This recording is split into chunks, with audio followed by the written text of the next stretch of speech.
बोला जॉब करने के बाद तुम्हारा किसी के साथ मैरिटल अफेयर हो सकता है, और मुझे धमकी देता था मैं तुम्हें मार भी सकता हूँ, कोई मेरा कुछ नहीं कर सकता। वो मुझे बोलता था कि तुम्हारे अंदर कमी है, तुम बच्चा नहीं कर सकती हो। जब ये चीज़ मेरे हस्बैंड को पता चली, उसमें प्रॉब्लम है, मेरे पेरेंट्स के ही सामने उसने मुझे बुरी तरीके से मारा था और मैं बेहोश हो गई थी। मेरी लाइफ का एक दर्दनाक सच है, आप इसे सुनिए, पूरे एंड तक देखिए और समझने की कोशिश करिए कि एक इंसान कितना मजबूर हो जाता है। 2021 में मेरी शादी हुई। विदिन इन 2 डेज मैंने अपने इन-लॉज का बिहेवियर अपने प्रति चेंज होता हुआ देखा, और मुझे लगा कि ये कैसा मतलब बिहेवियर है। यहाँ पे आके घर पे तो आके मुझसे बड़ा प्यार से मुझे गले लगाया जा रहा था, मुझे बेटी बना रहे थे, लेकिन वहाँ जाके मैंने ऐसा कुछ भी फील नहीं किया।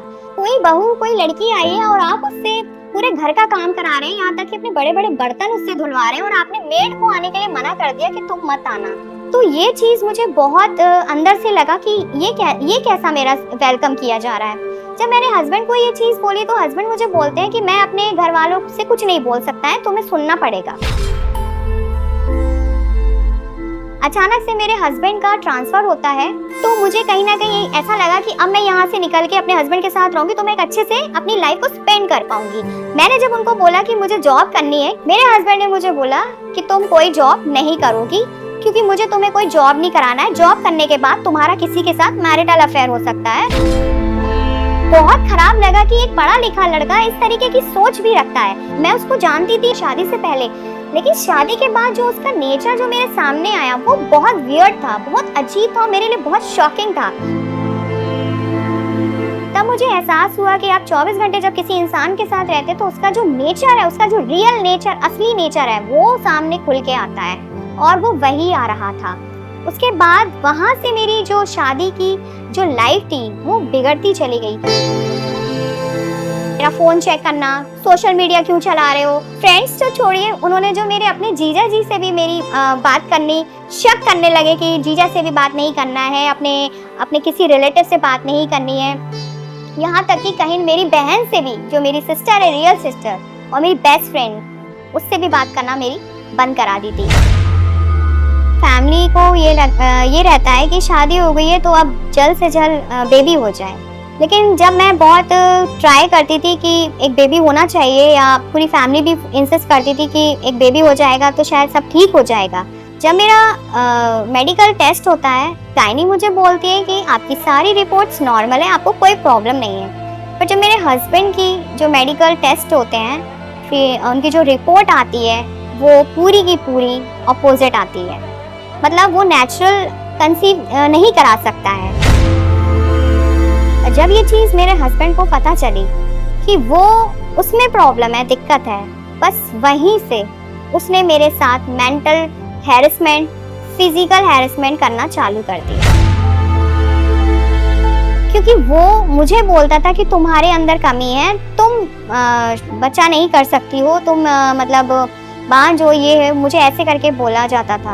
और फिर वो मुझे ही किसी और के साथ ब्लेम करने लगता था कि तुम्हारा कैरेक्टर अच्छा नहीं है, तुम्हारी तो लेट शादी हुई, तुमसे तो कोई शादी करना ही नहीं चाहता था, वो तो मैंने तुमसे शादी करके तुम्हारे ऊपर एहसान कर दिया, इस तरीके की बातें करता था। और मुझे बहुत ज़्यादा फिजिकल असॉल्ट जो कहते हैं, मुझे थप्पड़ मारना, मारा पीटी इतना ज़्यादा होने लगा था, इतना ज़्यादा कि कभी भी मुझे मारने लग जाता था, ग्लास फेंक के मारना, मुझे मेरी चीज़ों को तोड़ना, मुझे परेशान करना, मेरी चीज़ें जला देना, मेरे बाल खींचना, मतलब इस तरीके के वो मुझे करने लगा था। 2022 दिसंबर में मैं उसको बोली थी कि मुझे जाना है और आप भी मेरे साथ चलो, और वहाँ पे हम अच्छे डॉक्टर को दिखाएंगे, अच्छे से ट्रीटमेंट होंगे। ये बात सुनते ही वो पूरी तरीके से भड़क गया, और वो मानने के लिए जब मुझे आया और मैं एकदम से डर गई, चिल्लाई, और मैं रोती हुई छत पे चली गई। और मुझे वहाँ में पूरी रात जो ठंड में था ना, वो मैं वहीं बैठी रही। बट वो बंदा मुझे लेने भी नहीं आया। उसने मुझे बोला कि तुम वहीं मर जाती तो ठीक रहता। लड़ने में वो उसका पूरा इतना गुस्सा, इतना आक्रोशित हो जाता था कि मुझे बोलता था मैं छत से तुम्हें फेंक दूंगा, और मैं मरने मारने में डरता नहीं हूँ, मैं कुछ भी कर सकता हूँ, मैं तुम्हें मार भी सकता हूँ, कोई मेरा कुछ नहीं कर सकता, कुछ नहीं बिगाड़ सकता है। और मुझे धमकी देता था कि जो तुझे बहुत जॉब करने का शौक है ना, मैं तेरे सारे डॉक्यूमेंट्स, जो ऑफिशियल डॉक्यूमेंट्स है, मैं वो जला दूंगा।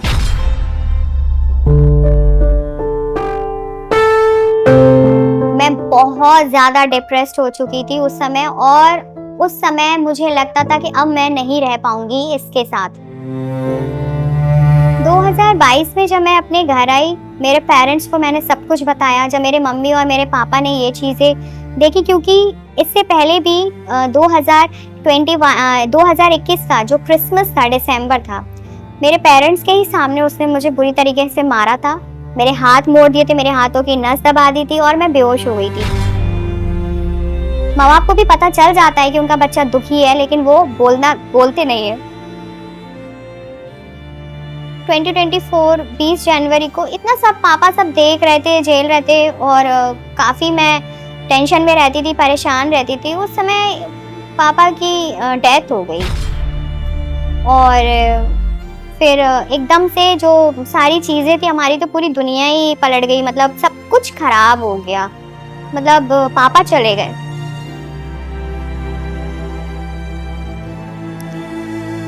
तो ऐसे करके फिर वो जो मेरा जो जॉब करने का जो मन था, या मैं जॉब कर रही थी, मैं वो भी नहीं कर पाई। मेरे ऊपर बहुत सारा प्रेशर, ट्रॉमा, ये सारी चीज़ें थी। और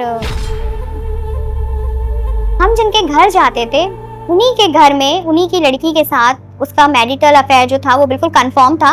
वहाँ के लैंडलॉर्ड ने मुझे खुद बताया, इवन मुझे फोटोग्राफ्स भेजी है उनके जो सोशल मीडिया में कमेंट्स थे वो मुझे भेजे। तो वहाँ से मुझे पूरा कंफर्म हुआ कि हस्बैंड मैरिटल अफेयर में भी है, और कहीं ना कहीं इसके चलते उसने मुझे छोड़ा और ये पूरी प्लानिंग करी छोड़ने की। तो वहाँ तो मेरा पूरा बुरा हाल हो गया, और वो जो डिप्रेशन में जो मैं गई, फिर तो मैं बहुत मुश्किल टाइम लगा मुझे, मेरा डॉक्टर से ट्रीटमेंट चला। मैं बहुत रोती थी, बहुत रोती थी दिन रात, क्योंकि मेरी शादी हुई थी और बहुत अच्छे से हुई थी। मैंने अपनी शादी खुद अपने पैसों से, अपने अच्छे से अरेंजमेंट्स करके की थी। कोविड के टाइम मेरी शादी हुई थी और कम लोग थे, लेकिन बहुत अच्छा मैंने अच्छा से किया था। लेकिन मुझे मेरे पैसे भी गए, मेरे हस्बैंड ने भी मुझे अपनाया नहीं, मेरे हस्बैंड ने भी मुझे ब्लेम किया, इतना खराब मेरे साथ ट्रीटमेंट किया। तो वो कहीं ना कहीं मेरे को इतना बुरा, मेरे दिमागी तौर पे मुझे इतना बुरा असर करा कि मैं पागल सी हो गई। मैं मतलब समझ नहीं आया मुझे, और फिर वो बस मेडिसिन्स की मैं आदी हो गई। और मेरे साथ एक बहुत अच्छी चीज़ ये हुई कि जो मेरी फैमिली थी वो बहुत प्यार करने वाली और मुझे अंडरस्टैंड करने वाली, मुझ पर विश्वास करने वाली थी। और उसके साथ ही मेरी जो फ्रेंड है, मेरे जो फ्रेंड्स हैं, मेरी बेस्ट फ्रेंड ने मेरा बहुत सपोर्ट किया। शादी कोई एट दी एंड नहीं है ज़िंदगी का कि शादी खराब हुई तो तुम अपनी ज़िंदगी खराब कर लोगी, ऐसा नहीं सोचना है। इस तरीके से मेरे पेरेंट्स ने, मेरी सिबलिंग्स ने और मेरी बेस्ट फ्रेंड ने मुझे इस तरीके से समझाया, सपोर्ट किया। और कहीं ना कहीं वो दवाई मैंने उठा के बाहर फेंकी, और मैंने खुद से सोचा कि अब मैं ये दवाइयाँ नहीं खाऊंगी, मैं अपने आप से पूरी रीति से ठीक होंगी, और मैं कोशिश करने लगी अपने आप को उस सारे ट्रॉमा से बाहर निकालने की। हम भारतीय लोग हैं, हम अपने आप से ज़्यादा अपने परिवार के बारे में, अपने समाज के बारे में ज़्यादा सोचते हैं, क्योंकि लोगों को यही लगता है कि लड़की में ही कमी होगी, ये अपने पति को छोड़ के आ गई है। कहते हैं ना, कब्र का हाल मुर्दा ही जानता है। तो जिसके साथ बीतती है ना, वो इंसान जानता है कि उसके साथ क्या चीज़ें हुई हैं। तो उसके बाद मैंने अपने हस्बैंड को 1 साल 1.5 साल मौका दिया कि शायद वो मुझे लेने आए, शायद चीज़ें ठीक हो जाए। मैं तब भी उसको माफ़ करने के लिए तैयार थी, उसके मैरिटल अफेयर को भी मैं माफ़ करने के लिए तैयार थी कि ठीक है, कोई बात नहीं, हो गई गलती, मैं माफ़ कर दूंगी, तुम आ जाओ, हम फिर से नई ज़िंदगी स्टार्ट करेंगे। लेकिन उसकी तरफ से कोई ऐसा रिस्पॉन्ड नहीं आया। तो फिर मैंने यही सोचा कि अब जब वो नहीं चाहता, मैंने तो अपनी तरफ से कोशिश की है रिश्ते को बचाने की, जब सामने वाला नहीं चाहता है तो इट्स ओके, तो मुझे मूव ऑन करना चाहिए। और मैंने अभी इसी साल डिवोर्स के लिए फ़ाइल किया है, मेरा केस ऑन गोइंग है। और मैंने एक बढ़िया अपना इंटरव्यू दिया, अपनी लिए जॉब सर्च की, मुझे एक बहुत अच्छी जगह जॉब मिली, अच्छी सैलरी मिल रही है मुझे इस समय। मैं अपने पिछले पास्ट की लाइफ को, अपने जो ट्रॉमास, जो डिप्रेशन में मैं जी के आई हूँ, कहीं ना कहीं अब वो मेरी लाइफ से निकल चुके हैं। और लड़कियों को मैं जो लड़कियाँ ऐसे रिश्ते में है, फंसी हुई हैं, जो झेल रही हैं, मैं तो यही बोलूँगी कि समय है, अभी आप बच जाओ। क्योंकि कहते हैं ना कि एक मरी हुई लड़की से अच्छी तो एक वैसी छोड़ी हुई लड़की ही बेहतर है। अपने लिए स्टैंड लेना बहुत ज़रूरी है, गलत को गलत और सही को सही बोलना आज के टाइम में बहुत ज़रूरी है।